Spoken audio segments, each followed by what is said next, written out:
Guys,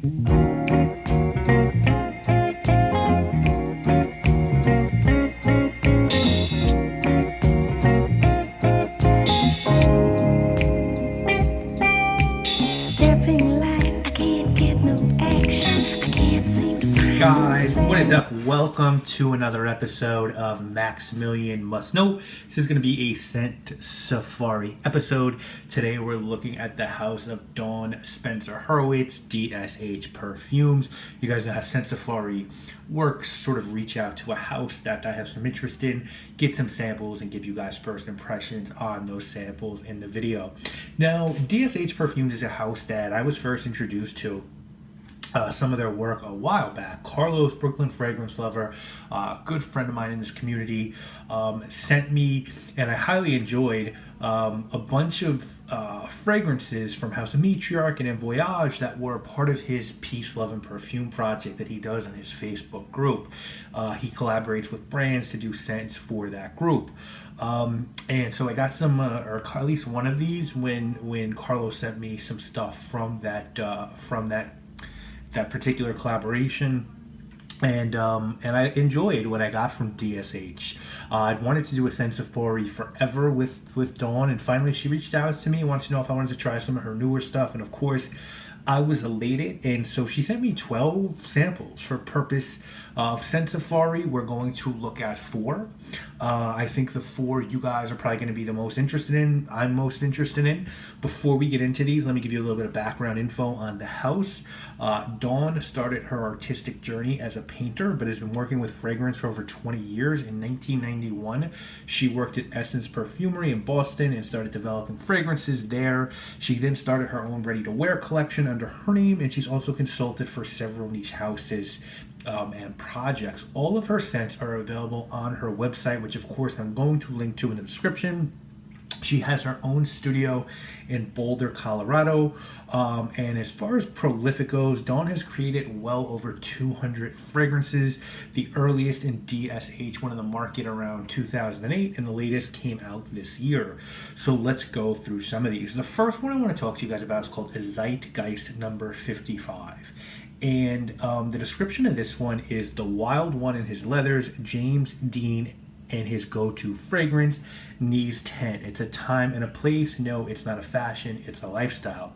Inspired by 2 icons of style of the 1950s, Marlon Brando as gang leader Johnny, and James Dean. Based on our original and eternally popular black leather design, now expanded to encompass a full spectrum of leather nuances, from the classic black leather motorcycle jacket to deep, dry, modern suede undertone. Woody essences round out the composition. Zeitgeist 55, it's the definitive leather scent. Prices, guys, on this one go to as little as $6 for a sample to $185 for a 60 ml EDP spray. And wow, yeah, this is raw leather. Like a real leather jacket. To me, Tuscan leather and those style leather fragrances smell like soft Italian leather jackets, like a jacket you might get from Zegna or Brioni or Ferragamo. I had a Ferragamo jacket in the past. This is like a motorcycle, oily leather jacket. I get unadulterated leather. There isn't a lot going on there for me except leather. It's really nice. It's really potent. It pops off the skin. There definitely is a little bit of a suede nuance in there, maybe some woods underneath, but this is a leather scent for leather lovers. There's really nothing else going on here. It's not trying to be cute. It's just full on, as I said, oily Hell's Angel biker bar leather, and it's really well done.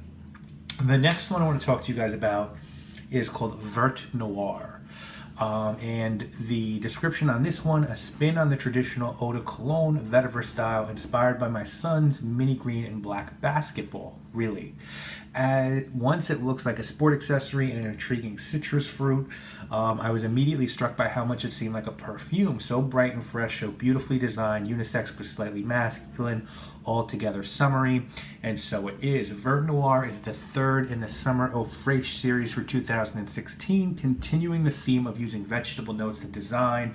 There are lettuce, celery, cucumber, and melon notes, combined with lively citrus, which shifts into a lovely ozonic, grassy vetiver dry down, mixed with subtle woods and a slightly salty musk. Black pepper and Rigalis Noir hook into the vetiver to create the black contrast to all that crisp, brilliant green. Now guys, prices for this, again, $6 for like a sample, $145 for 60 ml. You can also grab a 3 ml spray for $18, a 10 ml spray for $48, body lotions, all kinds of options available if you find a scent from Dawn that you enjoy.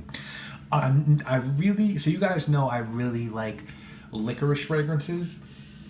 To me, this is black licorice with green vegetables and a little bit of melon, like a salty watermelon. It's a little Millésime Imperial Creed, it's a little Mont Fresh Healy, and it's a little pick your favorite light licorice fragrance, and I think you're gonna find that here. So salty vegetal, little bit of black licorice, little bit of spicy black pepper.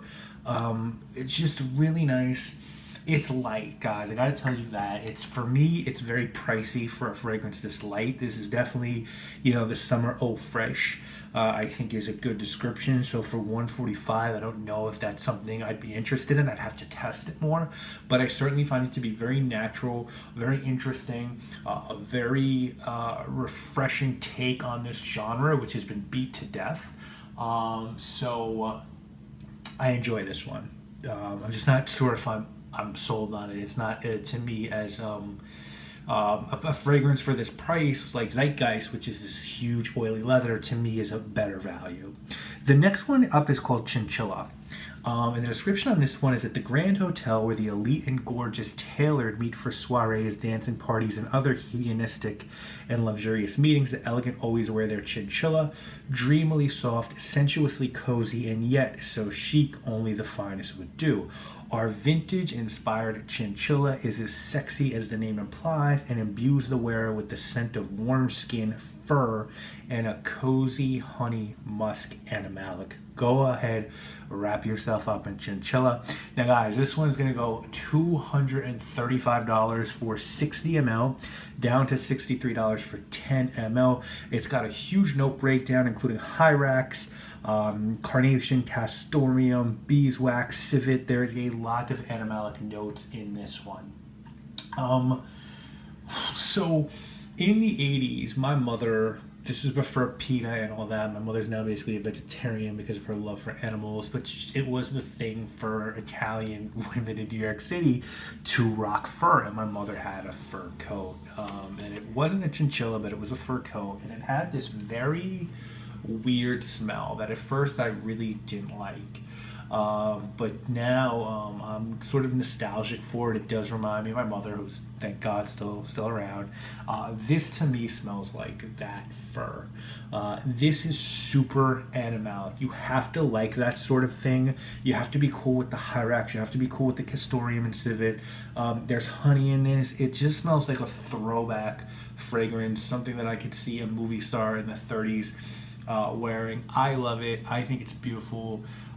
It's just a really refined, classy, expensive animalic fragrance that is the kind of fragrance I probably would have ran from, when I started my fragrance journey and been like, oh my God, what is this? But now it's what I gravitate to. And I think for me, it's a little femme. I could wear it, but I think for the, for $235, I don't know if I'd buy it because I just think it's a little femme. But man, for a woman, for the right woman, this is like having La Perla lingerie, or that perfect diamond necklace. It's sexy. It's really haughty. It's just a sort of that must-have accessory for like the woman who's got everything together and is a bit sultry. So I think this is a great fragrance, probably the best of the four that we're going to talk about today in terms of just showing skill as a perfumer. The last one we're going to talk about And maybe since there's 12 of these, we got to do a part 2 because Dawn did send me a lot, and I wanna thank her for that. The next one we're going to talk about is called Voices of Trees. Description of this one, guys: the essence of the forest, fresh conifers, and green leafy deciduous trees mixed with the scent of deep autumn. Based on my original Sève de Pine pine sap design with added notes of maple leaf, sycamore, and expanded barky pine amber accord. This one 60 ml 255 down to 63 ml for 10 ml. Guys, this is a gorgeous woody fall fragrance. Now, people usually, I've noticed, when they want to do, perfumers have a couple of tricks when they either want to do fall scents or they want to do woody scents. They'll either overdose the fragrance with pine notes, synthetic pine, or if they want to do a fall fragrance, they'll make it like pumpkin spicy. Everything's pumpkin spice these days, and I think Dawn really, this is my opinion, I don't know what materials she's using personally, but I think she's using really high-end natural materials, because to me this smells like being out in the woods in the fall and having your hands on wood and leaves and trees and just getting out there and having that smell of the natural forest be on your jacket and your skin. I think that's what this is, in a concentrated version. So if you could bottle that smell, that's what you'd get with this. It's just a gorgeous fall scent that sort of you can wear and not have to worry about smelling like you're trying to be the mountain man or woman. It's just a very natural. It will just make you blend in to your surroundings. If you're going away for a weekend and you want something that's rustic, but you don't want to look like you're trying too hard, wearing a Ralph Lauren flannel, then this is what you can wear, and just really, it's really soft and pleasant, and it's just exceptional quality. And I think that's my takeaway from my time with these fragrances, is the quality of all these is just through the roof. Even Vert Noir, which to me I think is a little too overpriced, the quality on it is amazing. I'm just smelling it now. The quality of that black licorice and the green notes. I mean, you can almost smell the lettuce. It's hard to smell lettuce, guys. But everything is so crisp. The notes are so crisp. It's almost like listening to music. If you've ever listened to music on like Sennheiser headphones, or been in a studio with really good speakers, and you know how that every note, you can hear every instrument pop. That's sort of how Dawn's fragrances are. Every single accord pops and every note stands out, and each note can stand on its own. They say when you cook, your dish is only going to be as good as your least quality ingredient that you're using. And I think that's true with perfume as well. And I have the guess or the inclination that Dawn ain't using anything in here that's not exceptional quality.